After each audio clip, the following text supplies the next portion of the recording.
누가복음 23장 50절에서 56절 말씀. 공회 의원으로 선하고 의로운 요셉이라 하는 사람이 있으니 그들의 결의와 행사에 찬성하지 아니한 자라.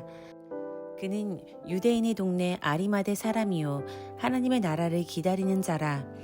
그가 빌라도에게 가서 예수의 시체를 달라 하여 이를 내려 세마포로 싸고 아직 사람을 장사한 일이 없는 바위에 판 무덤에 넣어두니 이 날은 준비일이요 안식일이 거의 되었더라.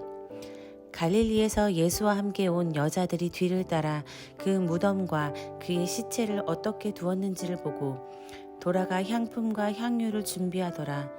계명을 따라 안식일에 쉬더라. 예수님께서 가진 고난을 겪으시며 골고다 언덕을 올라 십자가에 못 박히시고 돌아가셨습니다. 세상 사람들은 예수님의 죽음을 두고 실패한 선지자, 하나님의 아들이 아닌 무능한 사람으로 실패한 사람으로서 손가락질하며 조롱하였습니다. 그러나 예수님은 실패한 것이 아니라 승리하신 것입니다. 이미 세 차례나 제자들에게 고난을 받으셔야 하는 이유와 그리고 죽으심을 당해야 하는 이유, 더 나아가 부활하실 것을 말씀하셨습니다. 지난 고난주간 묵상을 들으셨다면 예수님께서 이 땅에 오신 이유부터 고난과 죽으실 수밖에 없는 그 이유를 듣고 깨달으셨을 거라 믿습니다. 저는 오늘 말씀을 보면서 한 가지 낯선 느낌을 받았습니다. 말씀 속 등장인물이 우리가 익히 알고 있던 사람들이 아니라는 것인데요. 예수님께서 십자가에서 돌아가신 직후 어떻게 보면 굉장히 중요한 시점인데 말씀 한복판에 나오는 인물들이 우리가 잘 알고 있는 예수님의 제자들이 아니었다는 것입니다. 예수님께서 십자가에서 하나님의 뜻을 이루며 순종하실 때 제자들은 대체 어디에 있었던 것입니까? 위기에 직면할 때 그 사람의 진가가 드러난다는 말이 있습니다. 누가 알곡이고 가라지인지는 평소에 잘 드러나지 않지만 위기가 닥쳤을 때 알곡과 가라지는 그 안에서 가려진다는 것이죠. 예수님의 제자들은 예수님을 믿는다고 말은 했지만 아직도 예수님께서 말씀하신 하나님 나라와 자신들이 원했던 하나님 나라가 달랐던 것입니다.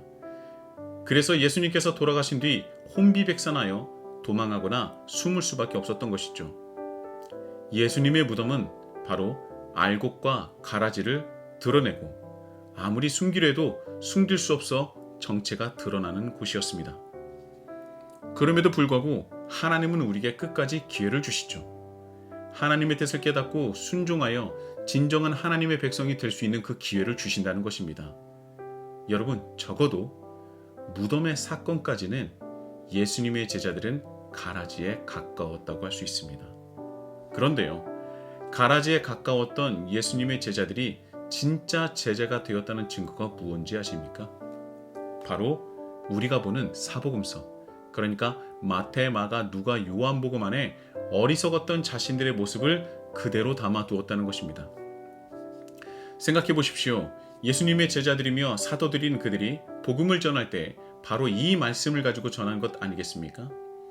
자신의 어리석음과 잘못을 감추려는 것이 아니라 오히려 그것을 드러내며 변화된 자신의 모습을 통하여 복음을 전했다는 것입니다. 이것이 아주 강력한 복음 전파의 촉매제가 된 것이죠. 무덤 앞에서 나는 가라지였으나 그러나 그런 나 또한 하나님께서 기다려주시고 용서해 주셔서 이렇게 복음을 전한다. 사람들은 변화된 사도들의 모습을 보고 복음을 받아들일 수밖에 없었고 또한 자신도 사도들을 따라 점차 변화되기 위하여 노력하지 않았습니까? 여러분, 지금도 우리를 기다리시는 주님이 계십니다. 예수님의 무덤 앞에 서서 어제까지 부족했더라도 오늘부터 주님 앞에 나아가 하나님과 하나님 나라를 위해서 살아가는 주님의 제자가 되겠다고 결단하신다면 주님께서 우리를 붙들어 주시고 안아주시며 놀라운 십자가의 은혜를 부어주실 줄 믿습니다. 그렇다면 어떻게 해야 제자의 삶을 사는 것입니까? 어떻게 해야 진짜 제자가 되는 것입니까? 바로 오늘 아리마대 요셉을 보면 알 수 있습니다. 누가복음에서는 선하고 의로운 사람으로 표현하며 마태복음과 요한복음에서는 예수님의 제자라고까지 표현할 정도로 사도들에게 있어서 존경을 받는 인물이었습니다. 또한 51절 결의와 행사에 찬성하지 아니하였다는 것은 예수님을 향한 종교 재판에 있어서 찬성하지 않았다는 것을 말씀하고 있는 것입니다. 그는 예수님의 죽음과 무덤이라는 가장 큰 위기에 흔들림 없이 자신이 해야 할 일을 알고 행하는 사람이었습니다. 그것이 자신에게 더 큰 위기를 불러올 수 있는 일일지라도 두려움 없이 나갔는데요. 유대인들에게 있어서 최고형으로 알려져 있는 십자가형을 당하신 예수님의 장례를 위해서 그는 빌라도를 찾아갑니다. 그가 사내들인 공의회 의원이라서 빌라도를 찾아갈 수 있었을까요? 그렇지 않습니다. 빌라도는 로마 총독으로서 자신의 힘으로 대제사장까지도 좌지우지할 수 있는 권한과 힘을 가진 자입니다. 종교 범죄자이자 정치범으로 볼 수 있는 예수에 대하여 장례를 치를 수 있도록 해달라는 것 자체가 빌라도 입장에서는 받아들여서도 안 되고 받아들일 수도 없는 것이 당연할 것입니다. 로마에서 처형당한 시체는 대부분 버려지거나 태워졌습니다. 본보기를 삼는 것인데요. 특히나 정치범 같은 경우는 더욱더 잔인하게 다뤄졌습니다. 그런데 이런 상황에서 아리마대 요셉은 당당하게 빌라도를 찾아가 장례를 치를 수 있도록 예수님의 시체를 요구합니다. 대단하죠. 이런 용기가 우리에게 있습니까? 그래서 예수님의 제자들은 아리마대 요셉을 존경하고 높일 수밖에 없었던 것이죠. 그리고 아리마대 요셉은요, 예수님의 장례를 철저히 최고의 예우를 다하여 지냅니다. 53절에 보면 아직 장사한 일이 없는 바위에 판 무덤이라고 나오는데요. 장사한 일이 없는 곳, 즉 아주 정결하고 무음한 곳이며 가장 귀한 분을 모시는 곳이라는 것입니다. 유대인 입장에서 나무에 매달려 죽은 것은 최고의 저주를 받은 존재를 말합니다. 그러니까 최고의 저주를 받은 존재를 최고의 예우를 다하여 장례를 치르는 것이죠.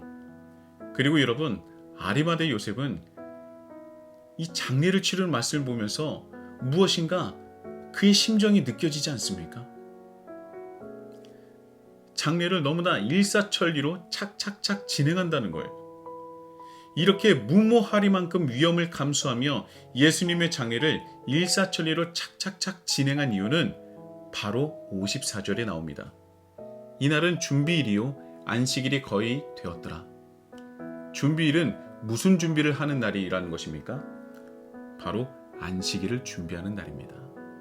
그러니까 아리마대 요셉이 예수님의 장례를 위해서 위험을 감수하면서까지 진행한 이유는 안식일 또한 거룩하게 지내기 위해서입니다. 여기서 아리마대 요셉의 진가가 드러나는 것이죠. 아리마대 요셉은 51절 하나님의 나라를 기다리는 자라 했습니다. 기다리는 자라는 말은 하나님 나라를 위해서 살아가는 자라는 뜻을 함께 가지고 있죠. 즉, 그는 하나님 나라를 위해서 살아가며 어제도 오늘도 내일도 그렇게 자신의 삶의 자리에서 묵묵히 살아갔던 것입니다. 하나님 나라를 위한 삶. 그런 삶은 어떠한 위기 속에서도 흔들리지 않고 때로 그 길이 위험할지라도 당당하게, 아니요, 덤덤하게 나아갈 수 있는 것입니다. 예수님의 무덤 앞에서 우리는 어떤 존재입니까? 알곡입니까? 가라지입니까? 오늘 지금 이 시간에도 우리를 기다리시는 주님의 손을 붙잡으시고 하나님의 백성으로 변화받으시는 우리 모두가 되시길 예수님의 이름으로 축복합니다.